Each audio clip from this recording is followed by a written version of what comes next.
Don't download Mondaycom Enterprise Marketing Operations Hub app before watching this. Before you download Mondaycom Enterprise Marketing Operations Hub, here's the key insight. It's not just a task manager. At the enterprise level, Mondaycom becomes a full marketing operations platform, but most teams get this wrong by underestimating setup and governance. Step 1. Plan your workspace and workflows. Mondaycom Enterprise supports multiple boards, automations, and dashboards. Without clear structure, teams quickly face confusion and duplicate work. Step 2. Leverage automation. Enterprise features allow task assignments, notifications, and approval processes to run automatically. The surprising truth is, over-automation can slow projects if not aligned with team needs. Step 3. Integrate with other tools. Connecting Mondaycom to CRM, email, and analytics platforms unlocks full efficiency. Without integration, insights remain siloed and project visibility suffers.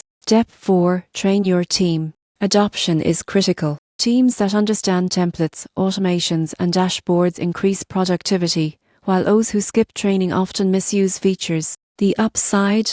Properly implemented, Mondaycom Enterprise can boost marketing project efficiency by up to 30%, improve cross-team collaboration, and give managers clear visibility over all campaigns. So should you download it? Yes, but only if your team commits to proper setup, training, and integration. For smaller teams, simpler plans or standard boards may suffice. Subscribe to learn the real truth before investing in enterprise marketing operations platforms.